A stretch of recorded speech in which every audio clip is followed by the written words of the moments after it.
अस्सलाम वालेकुम viewers, welcome to our YouTube channel doctor Shahid Nadeem TV. हम आपको अपने चैनल पर बहुत बहुत खुशामदीद कहते हैं। आज एक बहुत अहम न्यूज़ के साथ हम आपकी खिदमत में हाजिर हैं।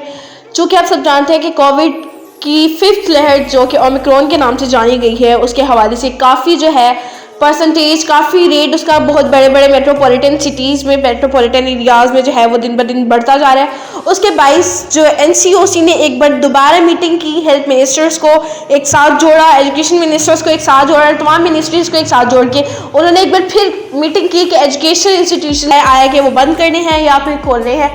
जिस तरह कि आप लोग जानते हैं कि 2019 से ये कोरोना जो है कोविड-19 जो है वो हमारे पीछे पड़ा हुआ है और जान नहीं छोड़ रहा, जिसने हमारी जो एजुकेशन सेक्टर है उस पर बहुत बुरे असरात मुरतब किए हैं। तो शफकत महमूद की ज़ेर निगरानी में जब एक बार फिर एजुकेशन सेक्टर्स की मीटिंग जो थी वो कंडक्ट की गई, तो उसमें यही डिसीजन लिया कि हम अपने एजुकेशन सेक्टर पर मजीद कॉम्प्रोमाइज़ नहीं कर सकते। कोविड आता है, जितनी मर्जी परसेंटेज जिसकी इंक्रीज होती है, हम अपने स्कूल्स को बंद नहीं करेंगे।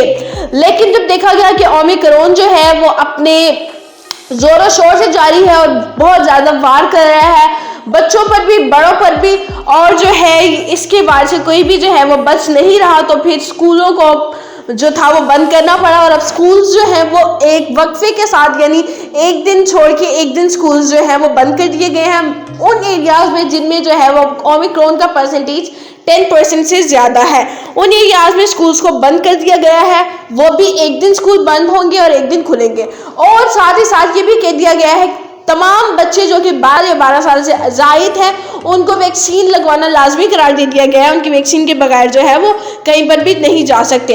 ये आप सामने आप लोग अपनी स्क्रीन पर इस टाइम नोटिफिकेशन देख सकते हैं कि जिसमें स्कूल्स को लिमिट कर दिया गया है अटेंडेंस के लिए, और जो है कराची में भी, लाहौर में भी, पंजाब के कई शहरों में भी। तो ये थी हमारी तरफ से आज की